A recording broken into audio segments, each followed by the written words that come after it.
What's going on, nation? Welcome to a little Sharky Talk here on YouTube.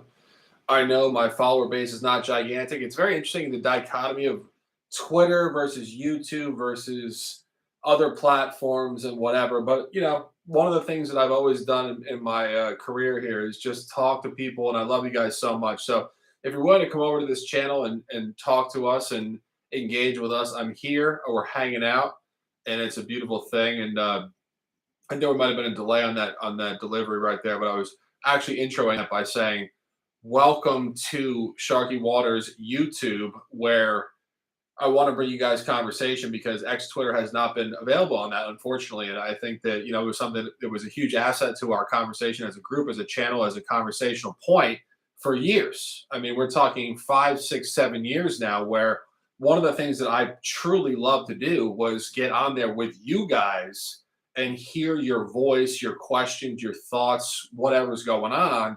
And now Twitter has it shut off. It seems like indefinitely as some sort of spam oriented thing, which is, of course, great to get rid of troll accounts, but it's not great for legitimate accounts that have great conversations with people like yourselves.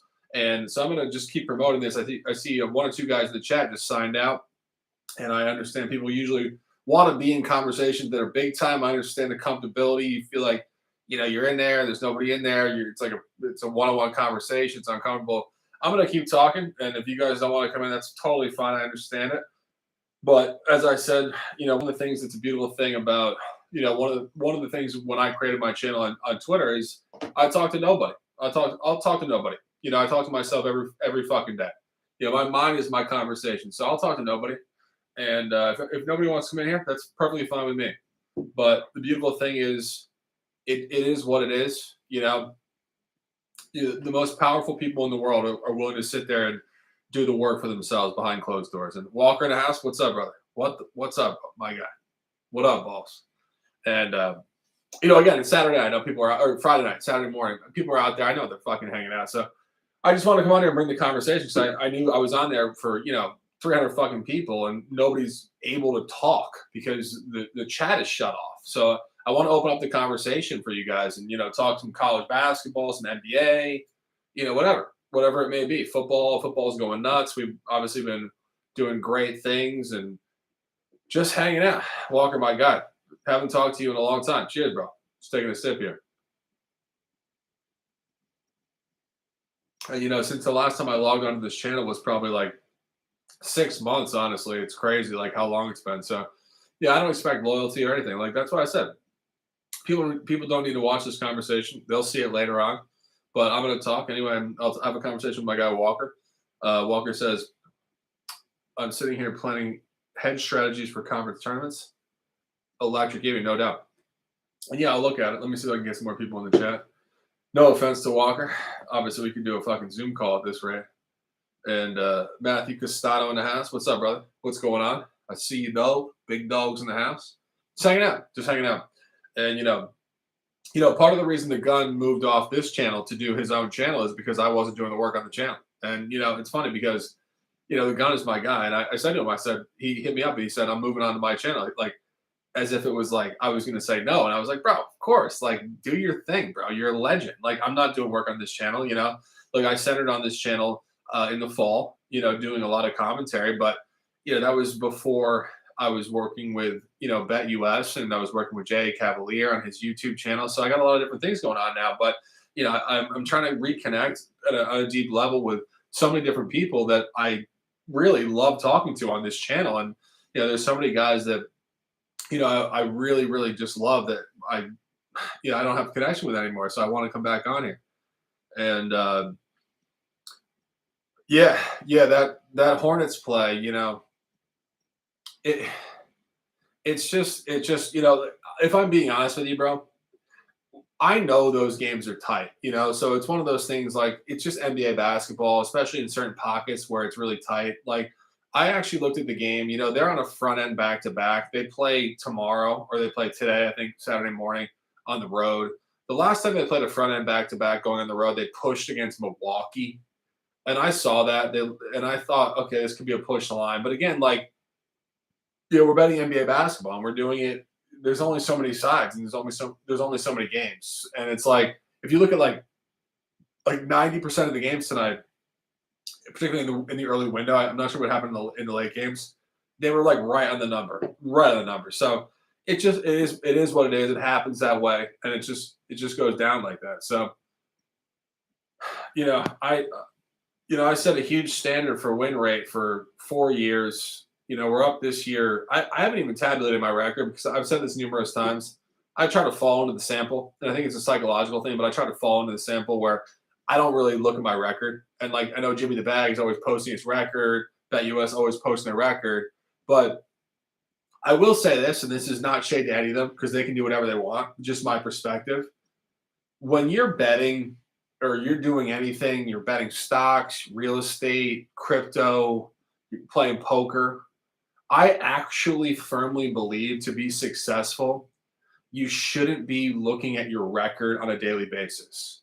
I think it makes you preoccupy over the small wins and losses too much, which is human nature in a nutshell, to be so centered on recency bias. So just getting out of that window for ourselves is hugely advantageous to being successful going forward. And a lot of people gave me a lot of shit for saying that over previous seasons. The reason why I don't post my record, I don't even look at my record, to be perfectly, I don't even look at my bank account half the time because I want to fall into the sample and say to myself, I trust myself. I'm bankrolled within it. Key point, you can only do this if you're bankrolled within it. So you can say to yourself, I'll allow the fluctuations to happen, but don't check your bank account. Don't check your win rate on a daily basis.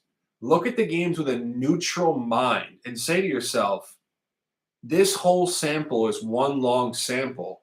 Let me analyze this game for what it is without the previous or the future affecting my opinion on the game in terms of my emotion in the market. And that's where, like, again, like guys posting their record every day, they are obsessing over their 1-to-1-to-1-to-1 win rate. I just don't think that's a really healthy mindset in terms of any sort of prognostication as an endeavor.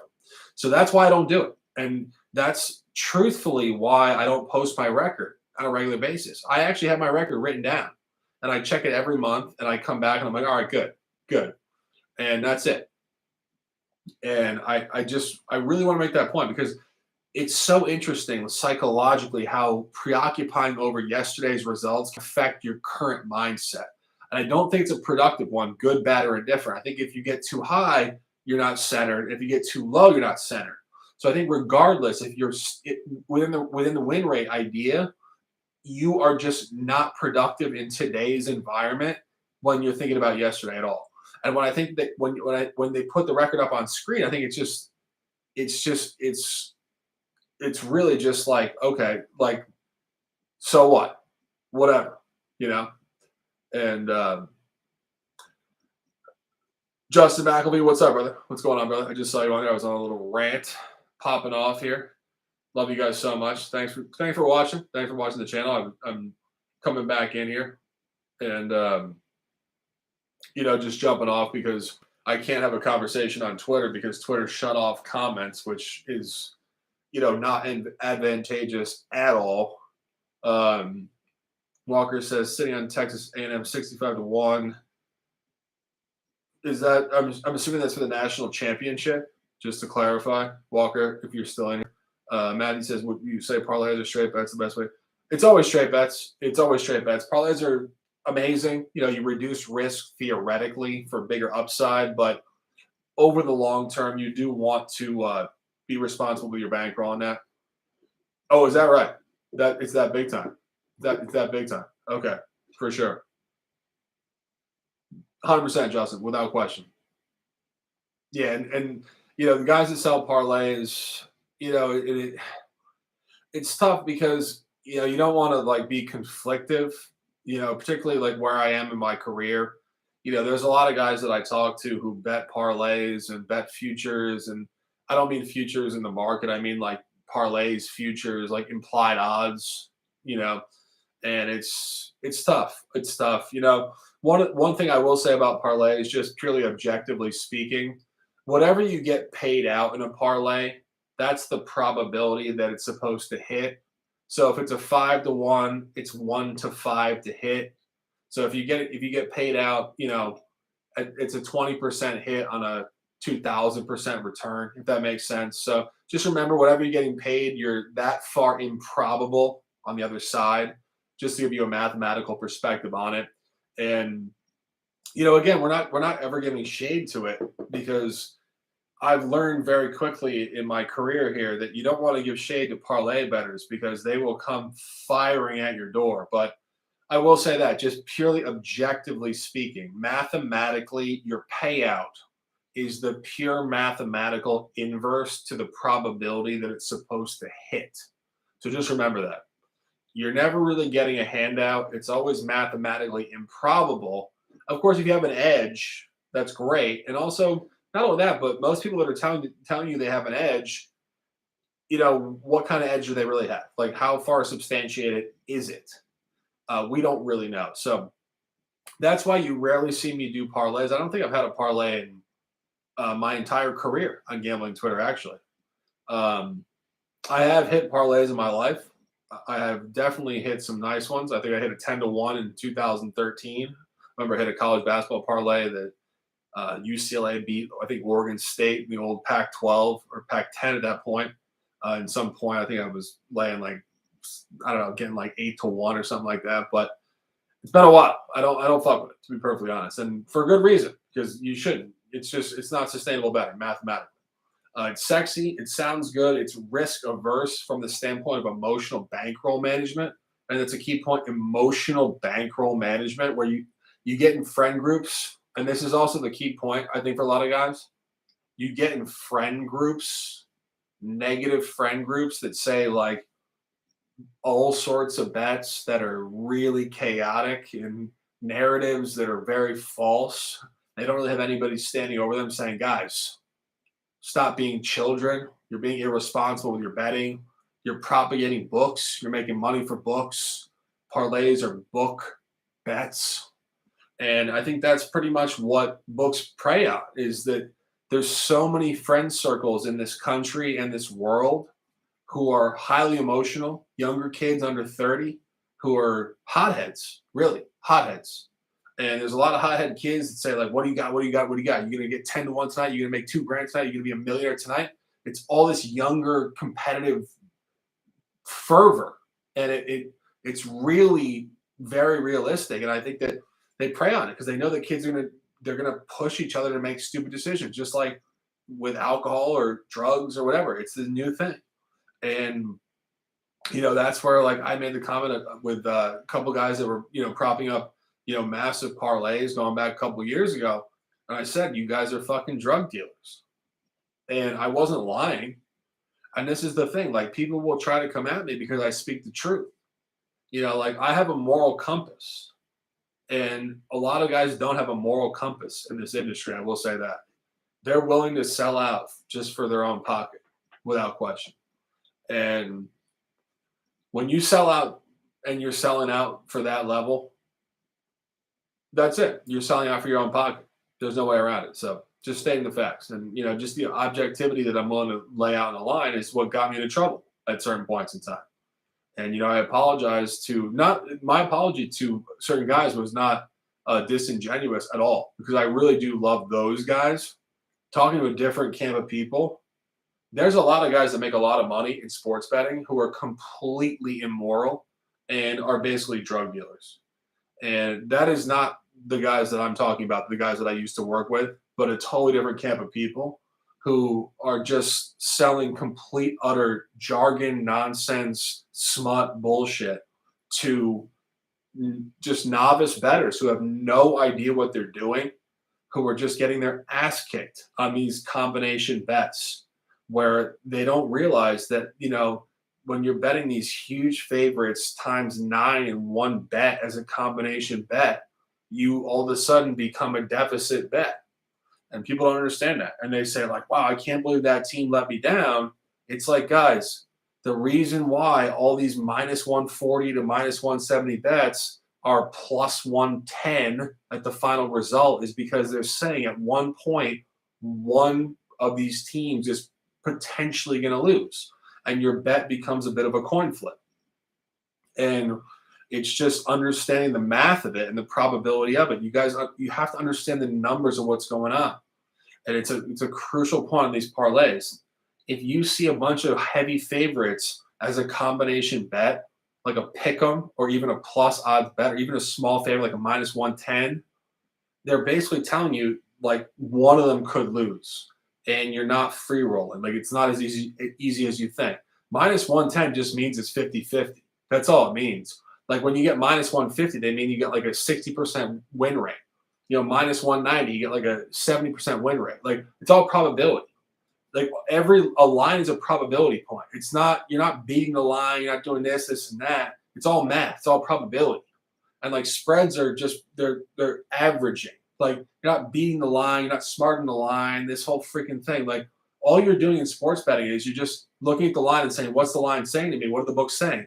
Are we north or south of the line in terms of what's going on?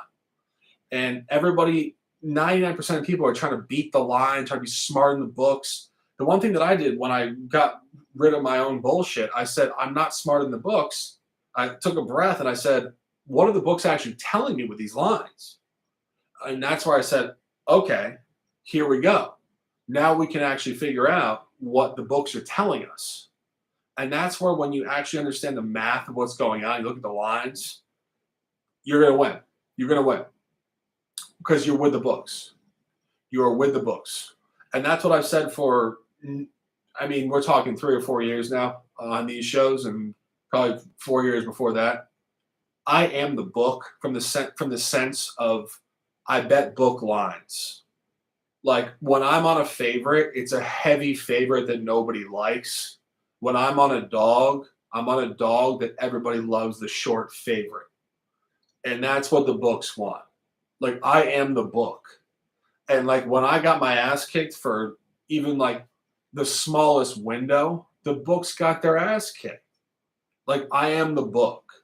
And the reason why I got a bunch of shit is because when I got my ass kicked, all the fucking assholes who are not very smart were making money.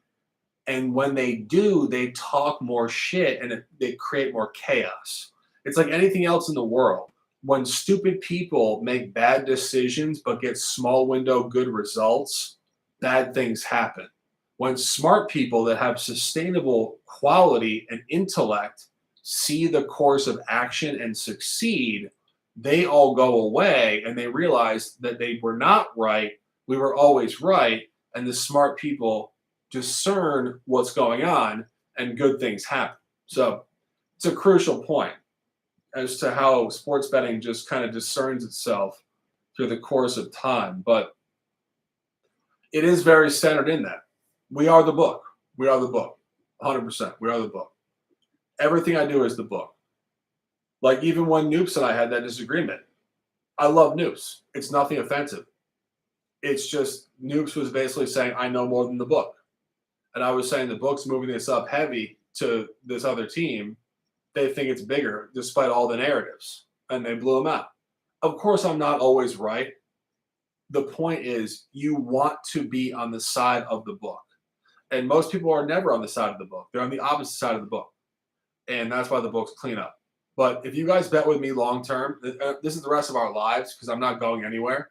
You will be up immensely in your life. And you will have such full trust in terms of what I do because we are right with the fucking sports book. That's it. So just know that. Just know that. It's the highest level of trust because I can tell you from the core of myself, we are the sports book. So that's it. You want to bet with the fucking fish trying to beat the sports book, or you want to bet with the book? Ask yourself that question. And I just cracked a seltzer. Cheers to you guys. I love you guys. Ask more questions. We've got 9 guys in the house now. Introduce yourselves. Bring me questions. I have all the time in the world. I love to talk college basketball, college football, NFL futures, NFL, anything. Anything. Just drop questions if you can. I love you guys so much. Cheers to you guys. Beautiful Saturday morning here.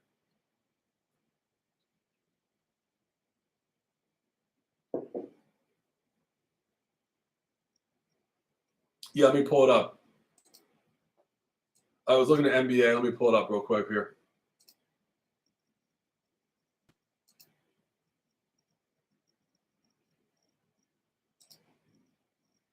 Those third spots were fucking beautiful the other day. New Mexico was heat. Villanova obviously covered the 40. That was clearly the right side. Just a horrendous backdoor there. All right, hold on. I'm looking at it right now. Coming back up here.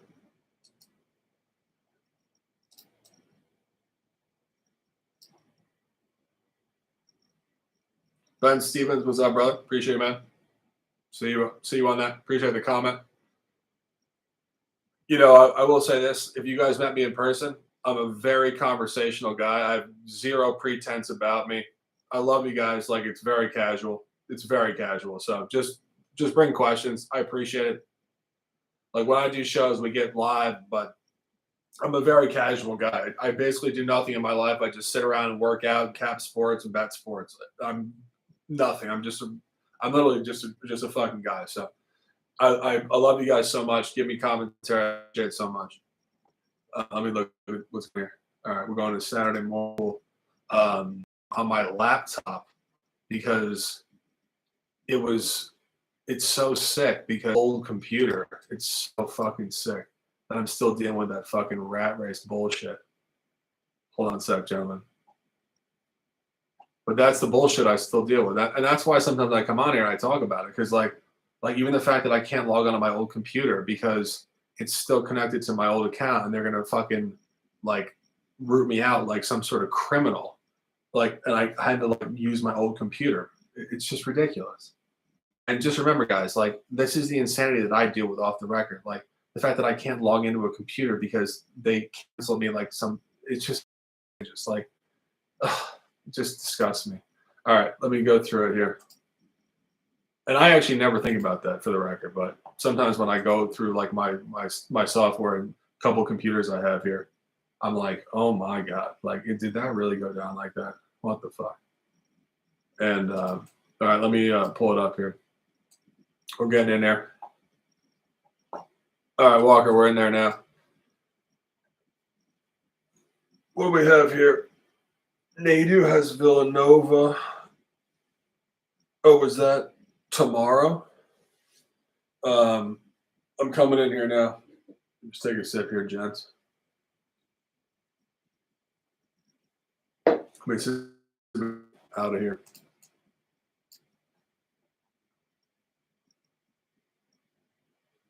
All right.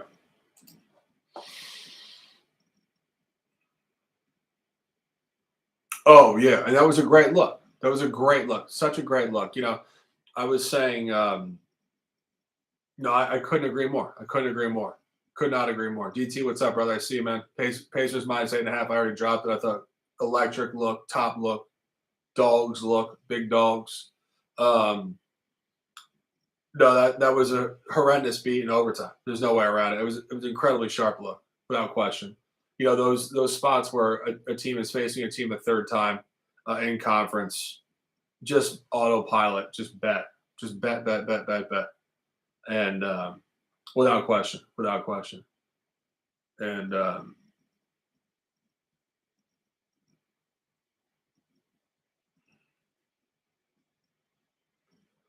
all right, so we're here on Saturday here, March the 16th, college basketball slate.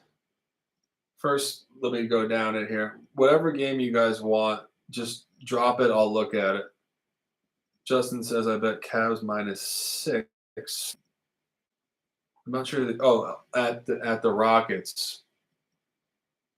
Yeah, I don't have a lean on that, to be perfectly honest. I think it was a close. I like New Mexico right now. Good luck, brother. Appreciate you, man. You a dog. Good luck on that. I think the ESPN thing is fucking lagging out my computer because they play these fucking commercials. They're playing a commercial right now. That's why it's lagging.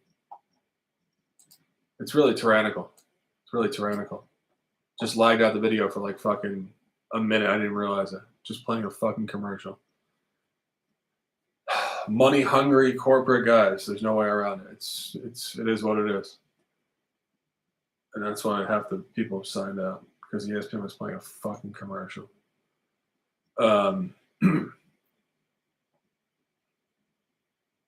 Let me run down the card here. What were the games you guys wanted to look at?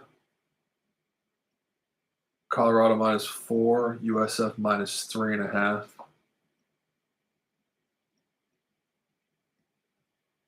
I think I might go on here with Dabby and the boys in the morning. It's always a good fucking time. All right, let's see what we got here.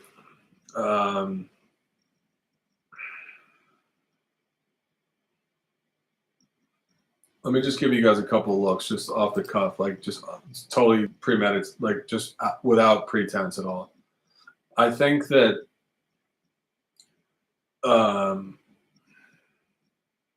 I like UVM. I think Vermont probably cleans up. I think UVM probably wins the game by like 15 points here. GT, my guy, just give it a couple of looks on college basketball real quick. I'll get into it. Oh, Justin, you will be? For sure. Maybe I'll ride with you guys if you don't mind. I don't mean to commandeer at all. I love you guys so much. It's so fun. I was saying to Dabby, it's so fun to with you guys. Just like noon, just have a great time. Like, it's fucking amazing. I love it. I love the morning energy. Yeah, one of the best things about the show that I do with Bet US is in the morning. I love the morning shows. Love the morning energy so much.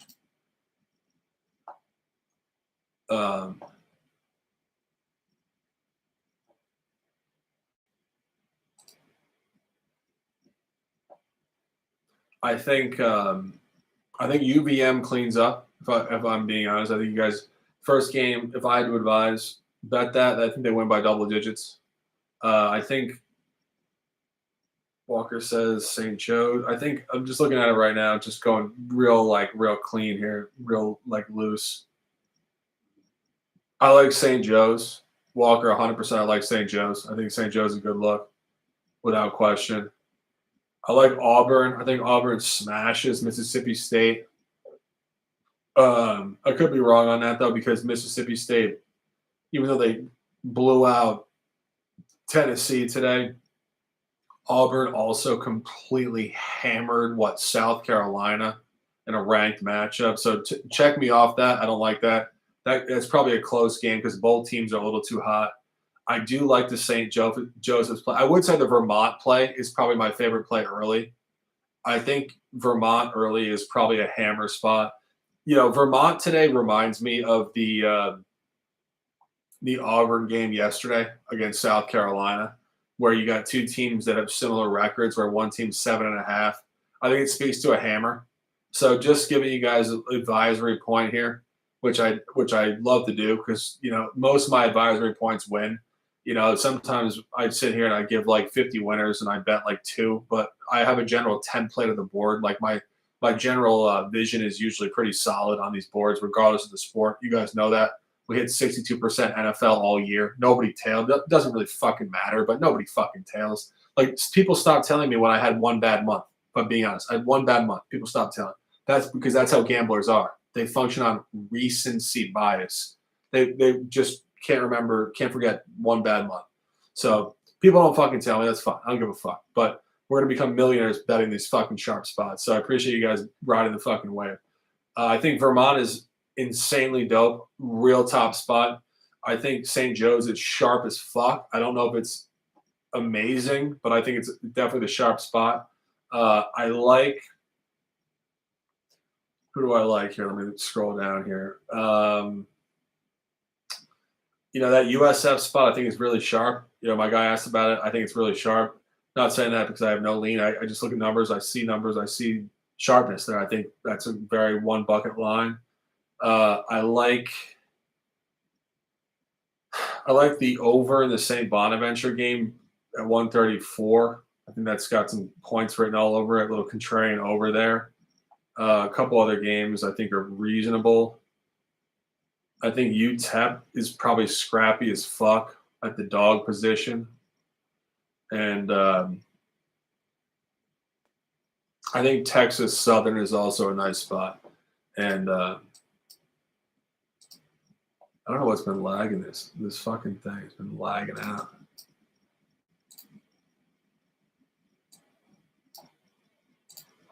Not sure what was lagging that so hard. Just wild lag. It's just whenever you open ESPN on your computer, it lags out because they have fucking so many ads.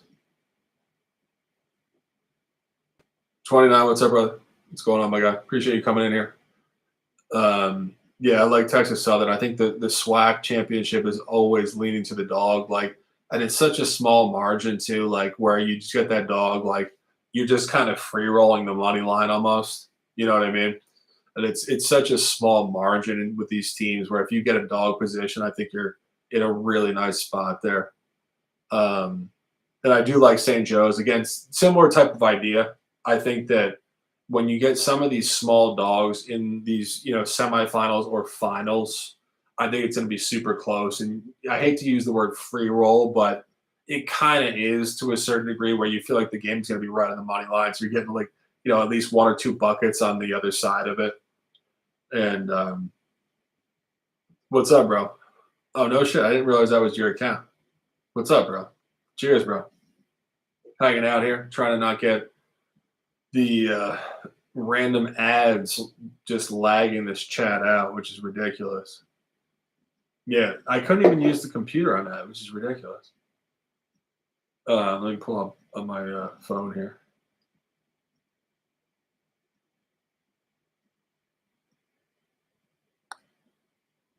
All right, I'll go through it on my phone in a little more detail. Appreciate you guys riding away with us, hanging the fuck out, chilling out, being good people in general.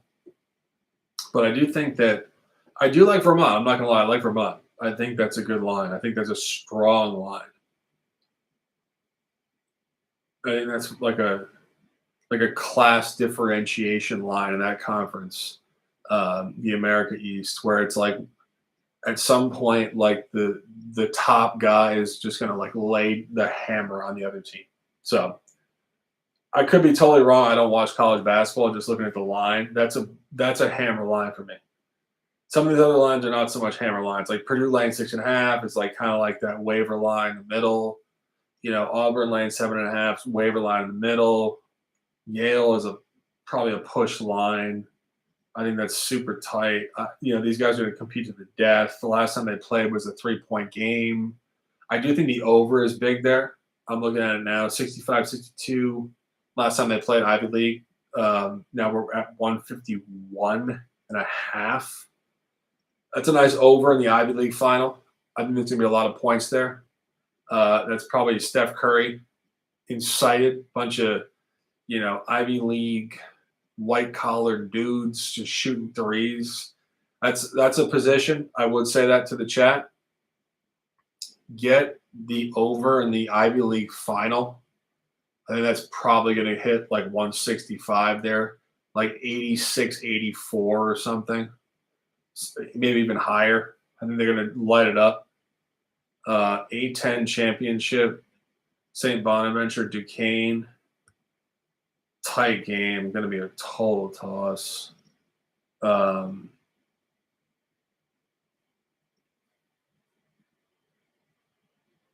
Walker, check out that Ivy League final over. I think it's a great look. Great look.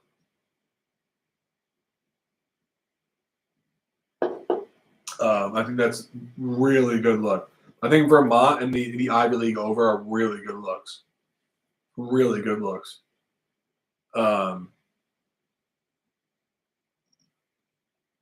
I think Wisconsin is probably capped. I think Purdue's kind of due to hammer somebody, if I'm being honest. I would lean towards Purdue there. But I think it's probably tight regardless. A&M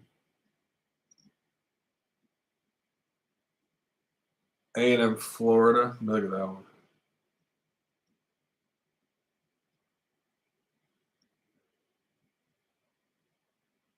Yeah, it's another over for sure.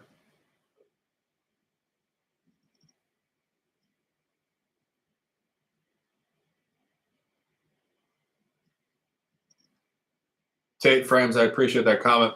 Really do. Thank you, man. Just big dog stuff. Appreciate it, man.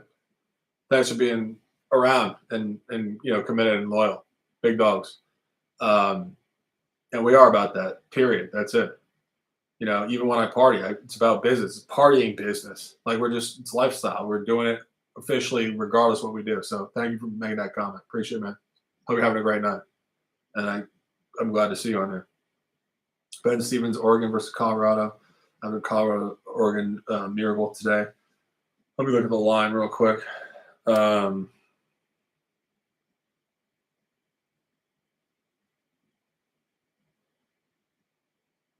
Yeah. Tough game, honestly. Tough game. I think, obviously fading a huge moment in a conference tournament is theoretically a good line, like emotionally, psychologically. But I do think the momentum in conference tournaments is totally different from anything you'd ever see in any other world of basketball, collegiate or professional, where teams just catch waves. Like, you got to remember, they're playing every day. It's like this army, like, just running through like the desert. Like, if they catch momentum, they keep going. So it's not necessarily just a fade point. So I don't know.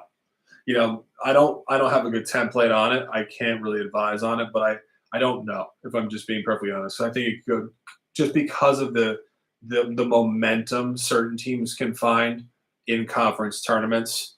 I just don't know, truthfully.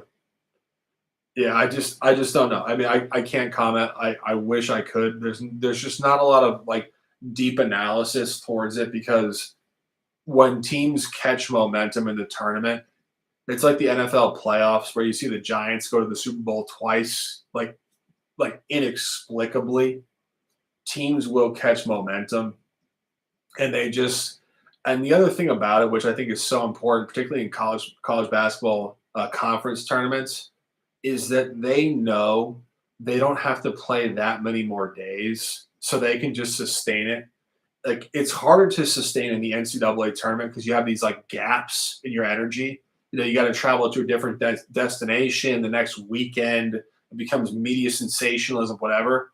Like, for a team in the conference tournament that catches some momentum and some belief, they can just catch this like completely unregulated energy towards upward movement, which you can't stop because they're playing every day for like 5 days, and that's it.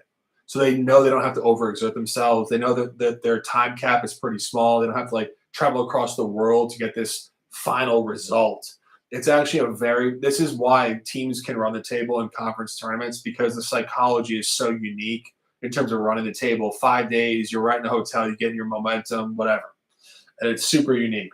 So I think that stay away from fading teams just because they won yesterday in conference tournaments. I think the momentum in conference tournaments is very, very real.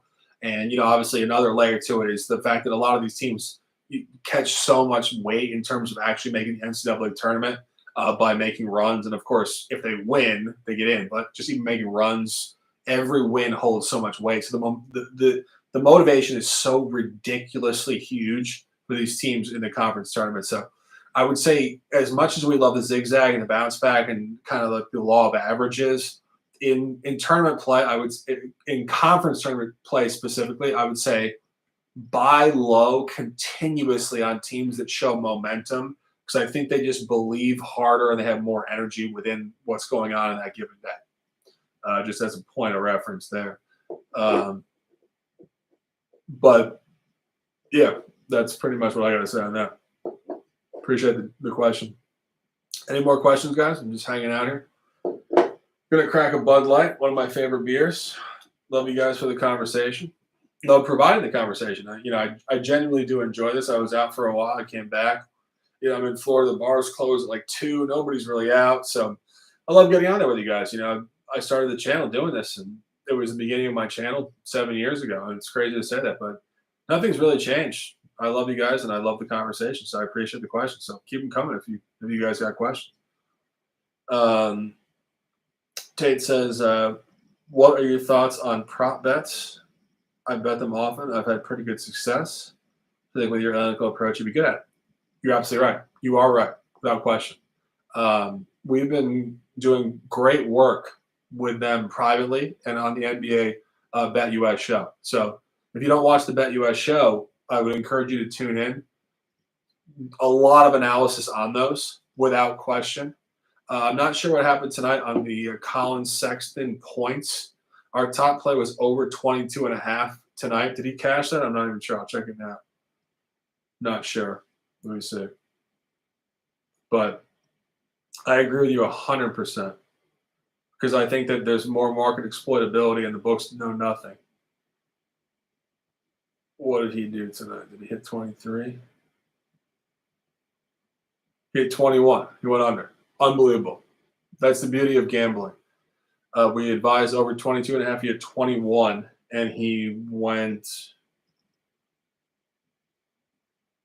just didn't hit shots or just whatever. But you're right, 100%. Illinois versus Nebraska. Let me check that one.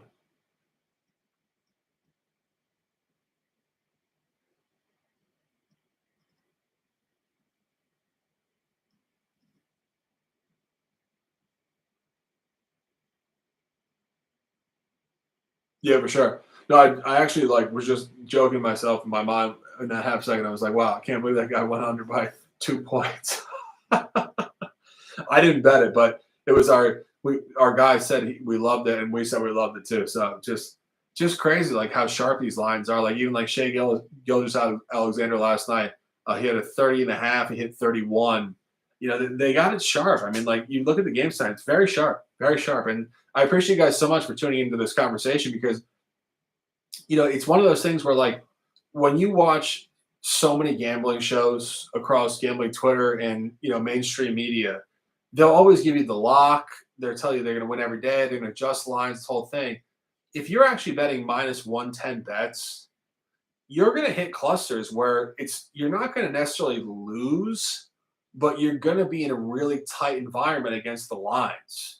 And it's just been like a couple days. And again, it's not like necessarily like forever, 2 weeks, months, years, but you get into like you guys know when you're betting, like it feels like every day is like a marathon. Even 3 days feels like the ultimate marathon. You come out 3 days, like you bet like 20 sides, you feel like, oh shit, like it was only 3 days. But the thing is, like books can nail these lines where you just feel like you have no edge, and you come out 3 days later, you're stressed as fuck. You feel like you just went to the war and you're down like $1.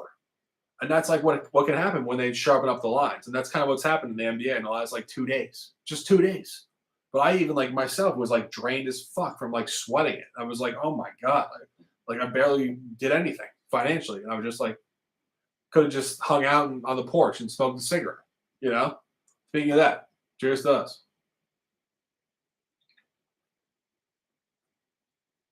But I mean, I know I'm speaking to you guys where you feel like you're betting all these games, you're overexposed, maybe underexposed. You're trying to figure it out. Like, how much do I push? How much do I pull? How much do I stay centered within it? And you say to yourself, like, at some point, when do the books just have the games just nailed on the line?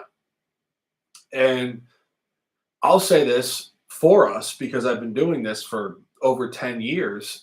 I've seen market evaluations where they just nail it. And you just have to say, cheers to the books. Like they just nailed it. That's it. And you're just not going to beat it in that moment. And that's fine. If you can just keep your bankroll strong in those moments, you will survive to see the light and you will succeed long term. It's a really key point.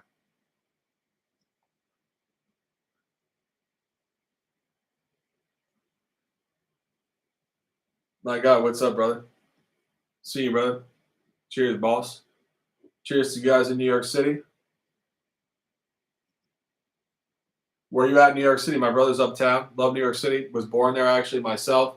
That's the mentality always. Grind, hustle, be real, be dogs. I love you guys so much. See you guys out there in New York City. And Tay, you're right, 100%. And it's one of those things where I came up in betting when I was in college. I was actually playing poker for a long time. This is far before gambling was legal in this country, and I played poker for probably about 15 years. And I played low stakes, high stakes. I went in and out.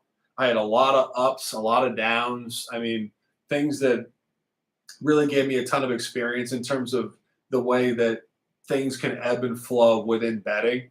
And, I will say this, the reason why I'm fortunate to be here with you guys right now is because I had a lot of those ups and downs when I was younger. Because I'm an emotional guy. I'm a very passionate guy. I expect to win in whatever I do. And there were numerous times when I would get very frustrated in hotel rooms and, throw chips into the wall and just be very emotional. I laugh at my younger self, honestly. I really do. But I was an emotional guy. I'm still an emotional guy, but I've learned to, curb that a little bit. And, but that's the nature of gambling. You're going to get your ass kicked sometimes. Sometimes the lines are just sharp. And I think that's probably the biggest center point to the conversation is that if you just miss, you miss.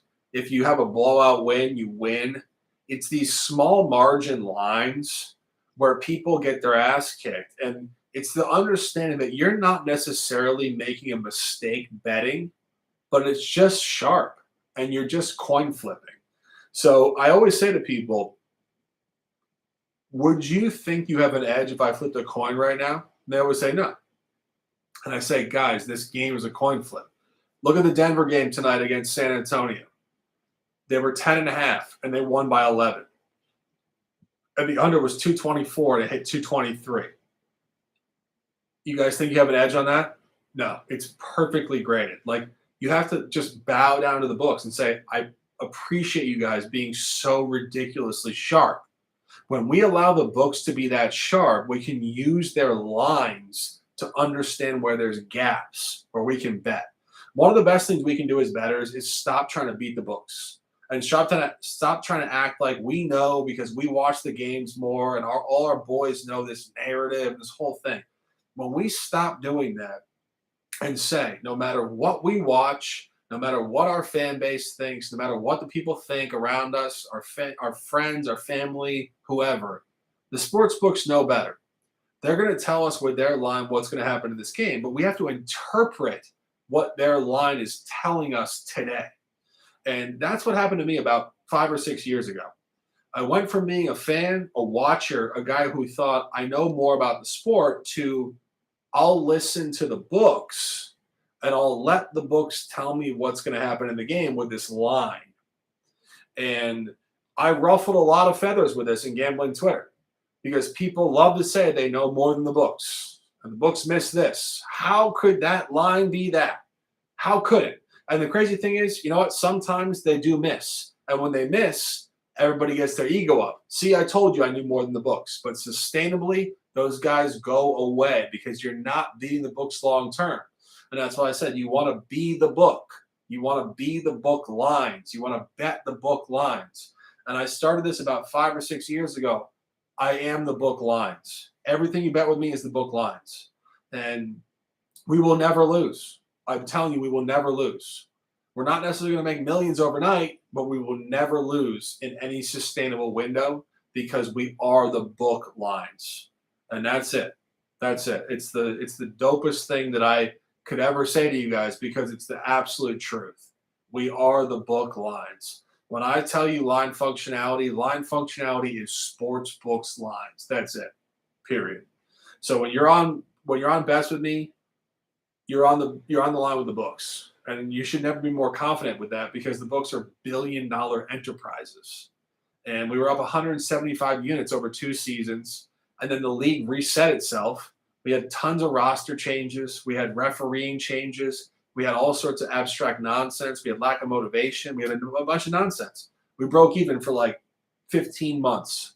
And since, we're up 30 units. And we're going up.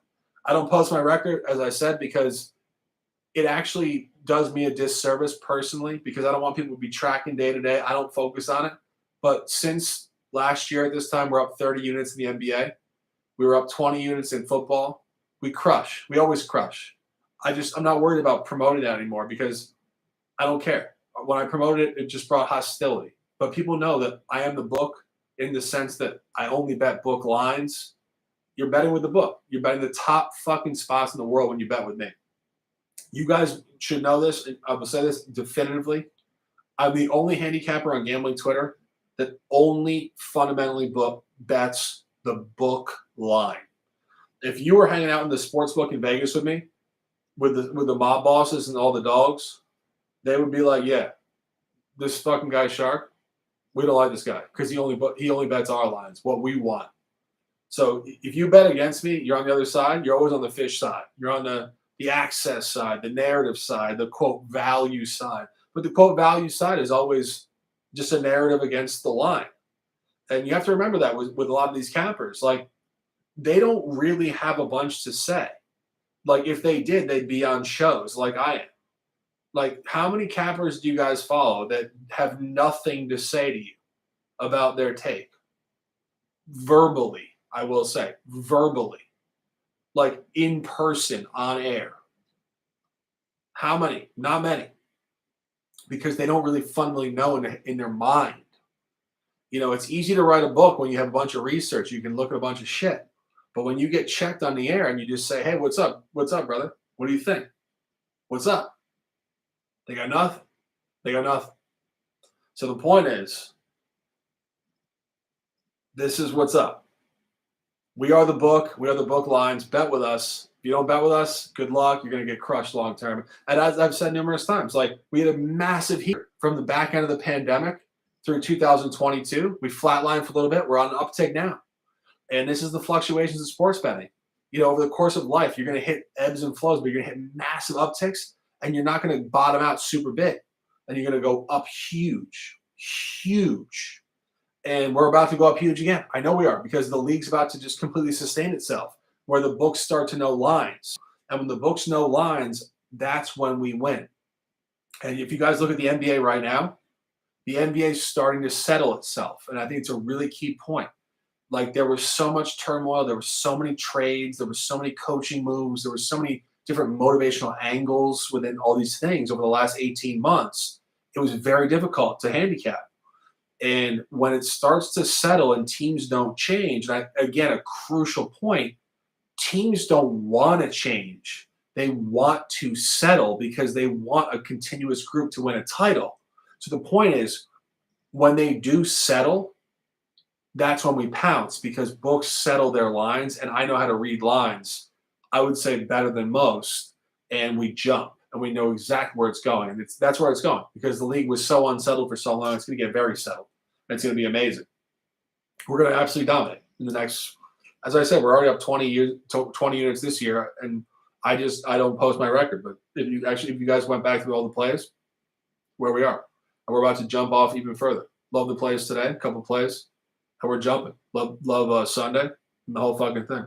Wes Niles, what's up, brother? Ziggy, what's up, brother? Big dogs, Walker in the house, top dogs, smart people, and you guys understand this. I think most people that listen to me are very intelligent, and I think that's a beautiful thing, because you know, one of the things that I always said about Barstool Sports when I came up in this game was Barstool cultivates idiots, and I wanted to cultivate smart people. And I'm very blessed to talk to you guys. I will say that. I can't imagine talking to idiots all day, even if I was making $1 million a year or $10 million, whatever the fuck that guy's making. But I couldn't imagine just dealing with fucking idiots and making money off idiots. Just not my nature at all. But it's a really crucial point that you're going to make your money in these big swings in the market. And it's not, and that's the fundamental thing that a lot of recreational bettors just don't understand.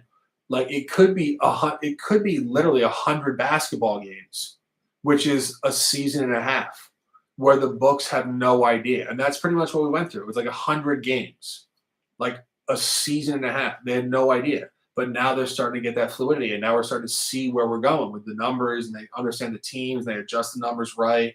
And that's where you're seeing every game is a push line. But the thing is, I love that, because it means the books know what the fuck is going on. And that's where when they start to see exploitability points in the next coming months, in the playoffs next year, it means they have a grip. And when the books know, I know, and that's when we fucking dominate. I'm so excited. Like when I start seeing the books push every line, because that's when they're razor sharp, most people get terrified. They said sport's done. That's why I'm like, that's when we're fucking locked the fuck in. We're about to just jump off. I can't wait for it. Cannot wait for it. So happy for us, guys. So happy for us. And I will say, low key, like if you guys tell the NFL in the fall, you would have been up significantly. And the NFL is the hardest sport in the world. But it was a highly successful campaign, 62.5%. So I was highly proud of that. throughout the fall and just coming through. And Ziggy in the house, hanging out, brother. What's going on with you? Talk to me. What's up, bro? Cheers to you guys. Love you guys so much. I just, I keep accentuating the point. I think it's very, very important for people to understand that, you know, I said this to Sean on the air of the Bet US show. I said 20-year windows. And I meant that sincerely. I was not, saying that on the air as just like a, you know, branding point or, some comedy. It's 20-year windows. Like there's huge gaps in accessibility in terms of success in sports betting. Huge gaps. And then there's going to be a beautiful wind again. Beautiful wind again. And it will come. It will come 100%. It will 100% come. Walker, I think UConn could win again. Super chalk, but I think they could win again. I said in the group chat, I think they're the best team. And I think the best coach. I think they have mentality. You see these other teams waffling around. I mean, Walker, do you think that anybody takes them down, really? I mean, I don't know. I don't really know. You follow it more intelligently than me. Walker, what do you think? Drop it in the chat. Houston for the title? Really? Huh. I mean, I love the angle. I mean, I love the competitive angle and obviously the grind. You follow it much more close than I do, so I don't really know. And of course, UConn is the ultimate chalk, so I'm just being the fucking fish there. But if you think Houston, I'll ride with you to a certain degree emotionally. Yeah, yeah, it is. Yeah, it is. Although, as I said in the group chat, I think that Hurley is kind of a Harbaugh, and Harbaugh and Hurley have this like sick dog mentality about them, where they could just go because they just go. Like the thing with the repeat, the anti-repeat, whatever. It's like a Belichick. It's like a Phil Jackson, whatever. But certain guys just have it. They have it bigger. And I feel like Hurley out there with UConn has it bigger, where it's like conventional norms and theories don't necessarily apply to the guy. Like he could be that guy, and we just don't know yet. Um, no, I agree with you. I agree with you 100%. Yeah, I mean Walker. I don't know if you're joking, but I would say I'm not a fan of UConn, and I'm also not a fan of Hurley. I'm just speaking purely objectively. If you get a fan tossed out of Madison Square Garden as a coach who was not like a big time NBA player to begin with, which he was not, you got some power behind you. You got some power behind you. So, like again, I have no betting in this market whatsoever. I think that's like a sick brag for that dude, to be perfectly honest. Like, and for the team, like this is like a big brag. Like, like people would say that's soft, like you're weak, like the fans are getting to you. But I'm saying like if you actually like stand up to a fan, talk shit, they get moved out. You stand up for your team, and you're just that guy. And he's also a small little point guard type of dude. Like that stands up for your team, And like I'm not saying like I back the fact that like you're getting a fan kicked out, but like I will say this: like fans are fucking completely pieces of crap. Like there's some guys that have no business saying what they're saying. I'll tell you that. And this whole notion that like I'll say this. I'll say this. This whole notion that a fan can do whatever they want is very, very old school. Like, I don't agree with it. A lot of fans are completely out of line. Completely out of line. Like I really function in this idea of like have some respect. Like you want to chirp, but don't chirp like in the most disrespectful way ever, which they do. And I don't know. I've gone like I'm a little older now. Like I believe in a lot of different things. Like not like religiously or anything, but I just believe in like so many different points of like just respect and like people their process and whatever. But I certainly get it where guys want to chirp and they want to get hyped in the game. Like I'm not going to sit there and say like that's fucking garbage because it's great. Like yeah, like pop off. But if it's disrespectful, like certain guys will say horrible things. I don't know. I don't know. I could be totally wrong, but maybe I'm just getting older now and I just feel a little bit more. I don't know. I could be totally wrong. I could be totally wrong. I mean, I remember there was certain like days like for me like 15 years ago when I was like all about like just chirping guys, like sitting there like close to the court and just giving them the business and fucking talking shit. So I mean, like I'm not trying to talk out of both sides of my head here, but as I get a little bit older, I think that like I don't know, be respectful, respect the game. Like you want to talk your shit, like talk shit, but keep it like within respect. I think for a certain point. Yeah, Ziggy says fans gone too far. I agree. I agree. That's what I'm saying. Like you talk your shit, like talk your shit, but like some of the things they're saying are like so unbelievably out of line, like overly personal, and just without recourse too. I think that's probably the biggest problem where like, fans will sit there close to the court and say something like you would never say that to somebody on the street, like ever, and like athletes like obviously the worst example, Ron Artest, going back 20 years, goes into the stands, but the whole point is like you're disrespecting a human being right to their face. And they're like, bro, like what are you talking about? First of all, you don't know anything about me really in a personal way. Like, and they keep going. And then the athletes are like, all right, enough, enough. And it's like, people that just have this like this falsified voice from the perimeter, just living this false reality. They can just talk shit to guys that they are jealous of. It just has to go, really, in my opinion. Where like you shouldn't just be able to just completely annihilate some person verbally with no recourse. I don't know. Just not my game. Of course, you guys know that's not my game because I snapped at a fucking burner and had my entire business pulled from me in 5 seconds. But clearly, I believe in it because I lived it, and I was like, yeah. But I think that regardless, I just always back athletes in that scenario because I think that the fans are just out of line. I think that you know I definitely get it. I certainly get it, but have a little respect. That's it. Have a little respect.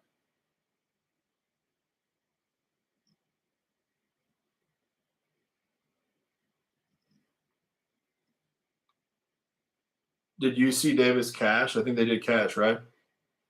I was looking at it. I saw that against Hawaii. They did cash it.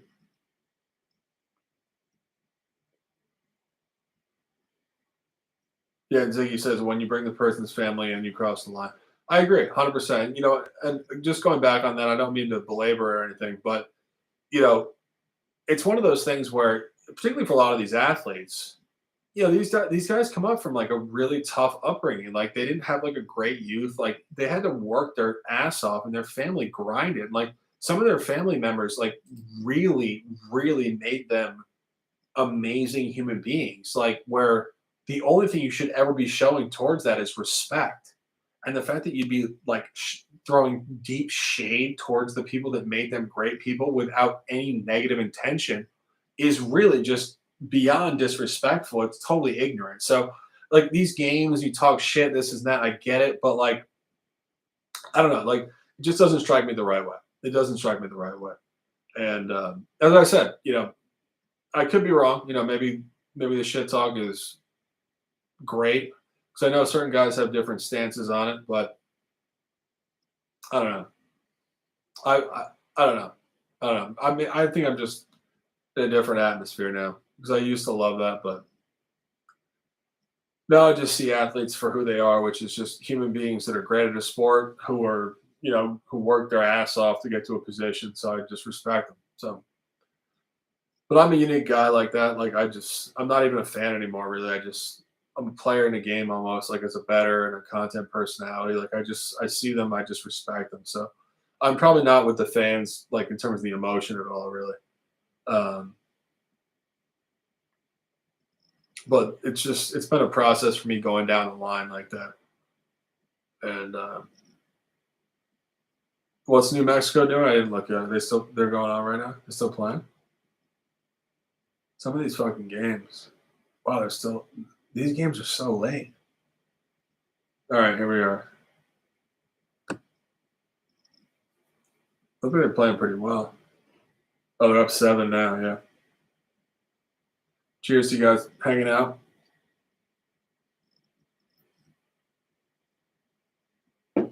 I'm just thinking about my comments, like in terms of the fans, and like, the thing with me is like I haven't been a fan in so long. Just between the conversation here and the people that watch, it's just like I was a Knicks fan in the '90s. The Knicks have been so bad for like 30 years. So it's like, you kind of like you're not even a fan. And like my brother's in New York City and he's like a big Knicks fan, but he's like, he kind of gets hyped up for the games and this and that. But it's like, when a team hasn't won a championship in like 50 years, like you kind of like lose your passion for it. And like, especially when I started betting going back, when I started betting in like 2006, 7, 8, I started to get attached to teams. And like, all of a sudden you bet the Pelicans, you bet this team, whatever, whatever. Like, you don't care about the Knicks anymore. And so it's like going on this fandom thing where like fans chirp the teams and they're really passionate. Like that's where I lost my passion for like the chirping of the teams because I was just like, there's always another bet, like another team, like we're gonna work, like whatever. And I think that's actually like a very interesting point of like the positivity of betting, which is definitely not discussed at all, is that you're not really so pent up on like a team and emotional and like shit talking a team because you're just always on to the next one. You're just like, whatever, I like all the teams and you have respect for the players, whatever. So just one of those things. Totally different comment, but that's what I experienced in my betting career where I was emotional and I used to have fandom, and then as I bet more and I kept going and going and going, my fandom just went away, and I started to think to myself, I like every team if they're my side, and I'm just gonna just ride the wave basically, and I think that's where that slogan came from because I was thinking ride the wave, like we got this team tonight, we got this team, we got this team, like it's not the Knicks, it's not the Yankees, it's fucking whoever, ride the wave, let's go. And then we created the channel and the whole fucking thing. And I say we, it was my ex-girlfriend. She went out in her fucking escapade. Wildlife, gentlemen. Wildlife. It's a fucking wildlife. It's a beautiful thing to spend it with you guys. I love you guys so much. Beautiful stuff. Gonna sign out now, guys. Been on here for a little while. Just jumping off and giving you guys a little conversation. And, not even giving you guys a little conversation. I really enjoyed the conversation with you guys. It's beautiful stuff. So thank you guys for coming in here and enjoying a little hour plus whatever it was with the conversation with the group of us. And we'll be on here in the morning with a couple of top plays and we'll figure it out. And we'll get rolling again. So thank you guys so much. Have a great night. The Sharky Waters Nation, 9 words of lifestyle. Ride the wave you out of the water. Let's go.